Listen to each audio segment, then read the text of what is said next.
What's up, everyone? I want to talk about breath and healing. My name is Dr. Justin Ternes. I'm a physical therapist and breathwork specialist, thinking about breathing as a way that we can optimize the way that we heal. Healing from physical ailments, energy, emotional strain. There are ways in which we can involve ourselves and improve the way that we move energy and optimize health. And I want to jump into that here with y'all. But on that note, let's take a deep breath in together, bigger. Exhale, relax, let it go. And as you notice, as I breathe, I'm lifting my shoulders, lifting my spine, taking a full body breath, let it go. I prefer full body breath over diaphragmatic breath, even though diaphragmatic breath is efficient and important and a great tool for different mechanisms. I like to full body breathe, which includes diaphragmatic breathing. Also, diaphragmatic breathing, quick note, isn't just about belly breathing. Think about the torso, the stomach area as an inner tube. And whenever you breathe into the diaphragm, you're actually inflating the inner tube in all directions, not just the belly. So take a breath into the diaphragm, into the inner tube. Notice the space expanding around the full cylinder of the stomach, and then let it go. Another focused diaphragmatic inner tube breath, and let it go. And then full body breath is all about filling the inner tube first, and then letting that lift up into an expansion of the ribs, shoulders, let it go. Good. Glad to get that set right off the bat, because when we're thinking about healing and optimizing healing through breath, it does come down to better breath mechanics. It does come down to breathing more efficiently, slightly deeper than normal, and then slightly longer on the exhale than normal. And what's happening when we breathe better are a few different mechanisms. One is the nervous system and energetic system effect. And then the other would be more physiological, what's going on in the chemistry of our body through breath. So starting with the energy of the body. Another breath in, another breath out. So we have a certain limit in an amount of energy that we can use on a daily basis. This energy that we have available is used for vital function. So your heart rate is constantly going, so you need energy to keep your heart beating. Your brain is constantly thinking, and that exhausts and uses a lot of energy. So your X amount of energy is used to keep your heart beating, to keep your brain pumping, flowing, thinking. And the more thoughts you have, the more excess thoughts, the more busy your mind, guess what? The more energy you're exhausting and the more energy you're using. But what happens whenever you use too much energy in one area, you have less energy in another. Your body's not going to sacrifice energy to the heart for energy of thinking, but your body will sacrifice energy for rest and recovery, healing. Thumbs up, exactly. Healing by having too much energy going elsewhere. Exercise, physical activity. So we have this amount of energy that we can use.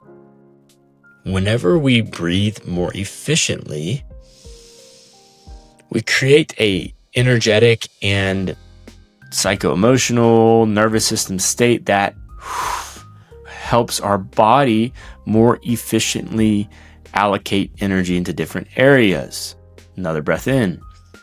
So if you think about the more efficient, stronger, deeper breath, and even feel it in the body, notice that the mind might quiet all of the chatter. So that's an energy conservation tool. So you're taking energy away from thinking about all the chaos of the world into what's called introception, the feeling into the body,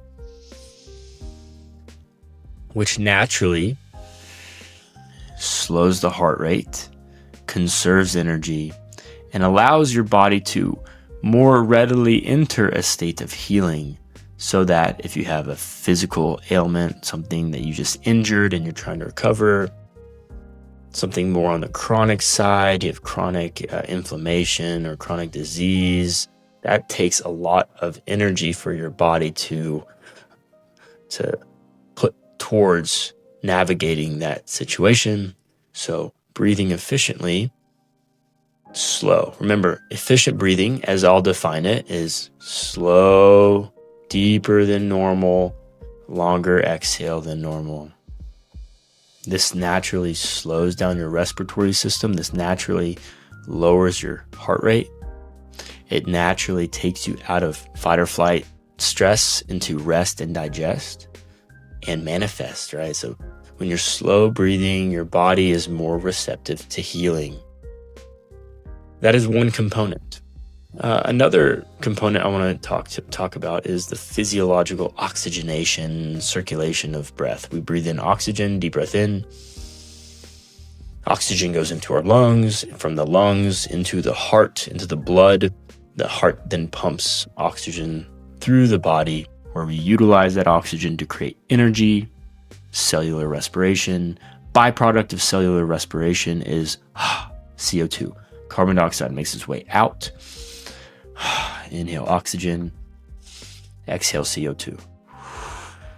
Our blood pH chemistry is slightly basic. It means that the blood is 7.35 to 7.45 on the pH scale.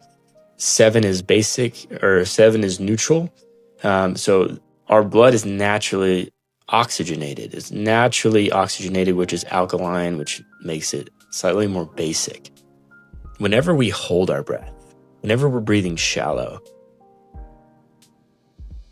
you might think, and the body might think, that you're getting a lot of oxygen and you're recovering, but really what you're doing is you're over-breathing. And by over-breathing, one, you're expending some energy to breathe a lot, right? So that's exhausting. It takes some energy away from healing to the process of breathing short and shallow and a lot. It's much more efficient. Remember, efficient breathing, deep, expansive, let it go, relax. So short, shallow breathing, or unconscious breathing, or chronic stress, thinking about things all the time, breathing, that's energy exhausting. But then as far as physiology goes, you're actually not utilizing all the oxygen that you're breathing in quickly, because you're offloading a little bit too much carbon dioxide. Now, carbon dioxide is necessary for the utility of oxygen. So if you're breathing quick and shallow, maybe not like that, more commonly in today's day and age, looks like this. You're typing and you're working and you're focused and you're barely breathing. You're not getting an efficient or appropriate amount of exchange of air. And what that does is it limits the amount of carbon dioxide that you have in your body, which is essential. Also, carbon dioxide, as it pertains to pH and blood chemistry, is acidic. It's a stressor. So if you're not used to breathing slow and deep, you might feel like a response to slow and deep breathing. Your body's going to be like, push back, tighten. No, I don't like this. It's not just an adverse response to the physical nature of the breath, but on a biochemical level, your body may not be used to carbon dioxide levels being slightly elevated than normal.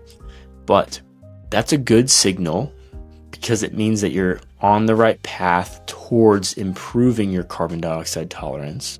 And whenever you do so, you improve your healing, because whenever carbon dioxide, your body can handle a little bit more CO2, and it handles more CO2 again through efficient breathing.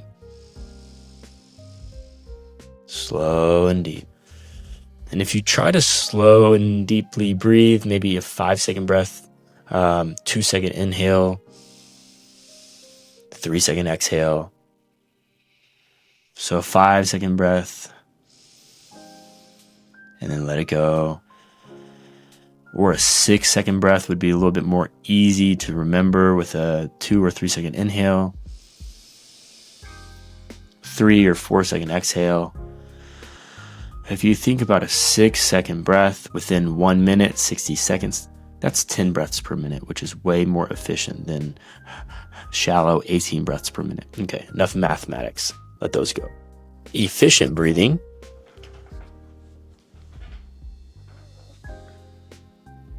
Efficient breathing. Oh, buddy, you trying to do a cameo? This isn't a toy. Okay. Another breath. See how many moments are available to bring awareness to your breathing, to deepen your breath, to shift your energetic state, shift your nervous system state, influence your physiology. Good. I was not anticipating this, but we're going to keep on rocking and rolling. So we want there to be a little bit of CO2 to improve our carbon dioxide tolerance. You may notice that if you breathe in that 6-second inhale, 6-second breath, so 2-second, 3-second inhale, 3, 4-second exhale. If you breathe in that range for 5 minutes, it might be hard. You might feel like you're losing and running out of breath.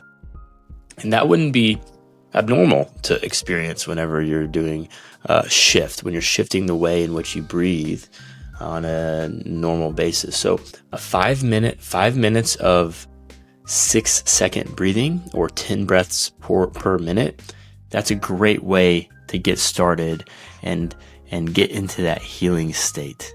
And lastly, when you think about the movement of breath and the diaphragmatic breathing, the movement of the diaphragm, which is our largest core muscle located at the base of the ribs, our diaphragm isn't just a muscle that contributes to breath. It's a muscle that contributes to circulation, to lymphatic movement and circulation of the lymph. So whenever you breathe deeper, you're not just breathing, you're moving energy, you're moving and supporting your heart, your blood flow. You're moving and supporting the natural process of moving lymph or waste through the body. So consider that as well. Thank y'all for watching, joining. Ask any questions that come to mind in the comments. Share any thoughts that come up. Happy to share. And hope y'all have a wonderful day. Keep breathing. Thank you for joining.